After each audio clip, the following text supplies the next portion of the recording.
Okay, so the tuning warp has brought over for us the 7 root 2 and the string on top of it too.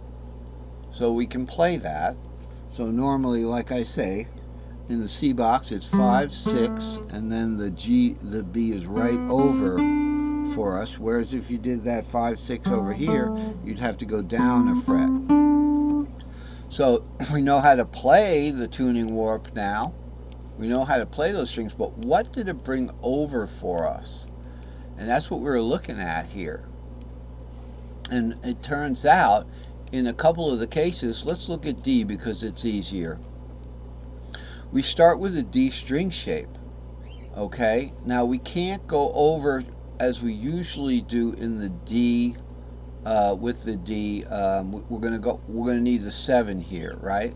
We don't have that, so we're gonna do a long string shape starting from the second string. So D would be something like this, short string shapes. There's the 7th. Okay, the D shape C. Okay, G, D, G, C, E. Okay.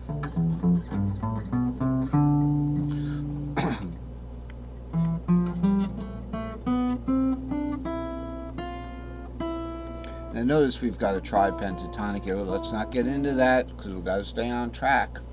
Tripentatonic. All my boxes are tripentatonic. Very, very seldomly will I discuss a box or display a cage that's not a tripentatonic cage. That means it shows the 4th, the 5th, and the root. So this would be D cross G cross A. So there's your D is 5 root 3. The 4th would be G shaped. There it is. So it's 4, it would be 4, 6 root in a root position, G down there like that. This is going to be important for today's lesson. And then, so it'd be D, the 4th of D is G shape, and then A shape right there, 2, 5, 7. So it's 2, 5, 7, and C is D, G, B, which is a second inversion 5th. So there's our 5. Okay, so let's look at it. We start on a D string shape, but we're going to go into the long pattern, because we can't get this 7 if this is a hard fret nut. Now, we're going to go into the long pattern. The long pattern is just, I guess we could do it from the D down here. So I'll put Mr. Capo since I have a D down here. Whoa, I haven't done this in a while. I want to make sure I don't stretch the strings when I'm putting that capo on. It will take them out of tune. So it would be 2, 3, 4, 5, 6, 7, and normally we just go root 2, 3, 4, 5, 6 right there, and then go from the D into the C cage again, which the top strings would be 7 root 2, 3, 4, 5. And notice that 7 root 2 is the 4th string shape of C, like that. We're not going to do that because we want to take advantage of these nice open strings here.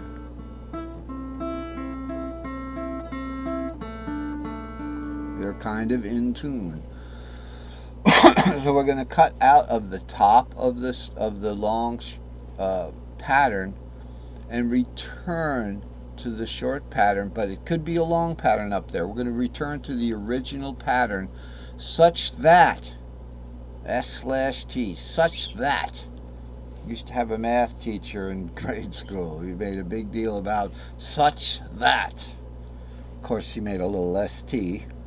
I had to spend even more time explaining what that meant. Such that the B string now, remember the B string is the B string no matter where. If you tune your guitar down D tuned, up F tuned, anywhere you tune your guitar, chances are you're going to have a B on that B string. It's still the B string. That's my convention. So if I talk about the B string, it doesn't mean that this is a B. It means that we know what string we're talking about. just like the fret number when you're reading tabs. Fret open is fret 0, as I found out. Had to learn that hard, you know. Open is fret 0. Remember, open, fret 0. Same thing, O, 0. That is a way that guitarists can tell exactly what fret they're talking about. Well, my new convention is, if I say the B string, you know this is the B string right here. That's exactly what I'm talking about. If I put the capo on the E, okay, so we've got ring a bell. That is the B string right there. See where my thumb is? B and an E.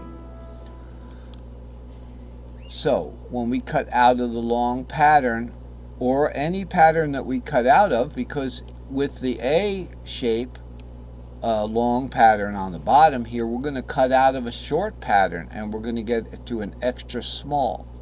So we're calling this a C4 short, okay, because that's the fourth of the C string shape there. So it's C4 short, but this is an E pattern extra short, because our E here, let's see if we could find an E somewhere. A full E right here. Come on. 7 root 2. So it's root 2. So if we're just playing 7 root, that is E extra short, because E is a short string pattern already. Okay? So we cut out of the long one where we were in A. We're cutting out of the short pattern for E, and we're going to return to the original pattern, such that the B string is the fourth string shape of that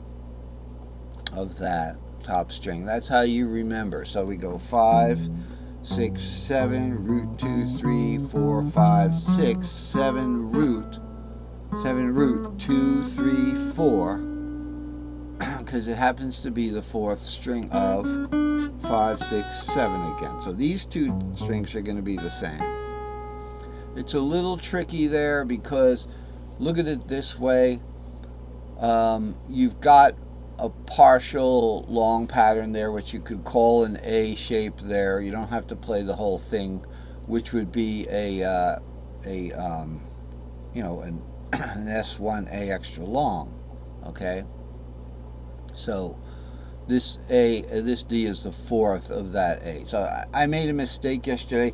That's why I'm making this video. Yeah, I had said it's the fifth. It's just a mistake. Now let's look at a situation where saying it's the fifth might be almost true. Now, this is the deal right here with the E shape.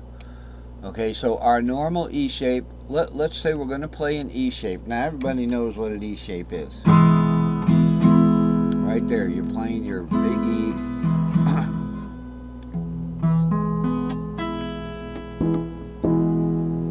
Okay, so it's your bass position E, your caged E, your key of caged E, as in C, A,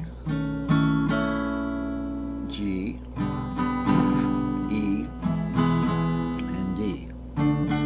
So it's the real deal E here. Okay, when we want to play a long pattern starting off of that E, it's root 2, 3, 4, 5, 6. Now in this case, it's just arbitrary that it starts on root. Okay, E always starts on root, the E chord. But the E tripentatonic box up here, or I'll just play it right actually where it is, actually starts on the 7th of E. It's the same thing.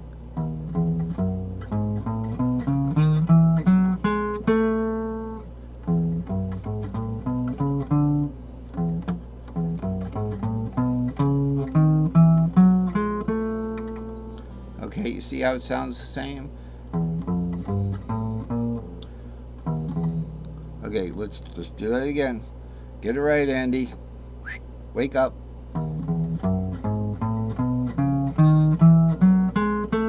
Is the same as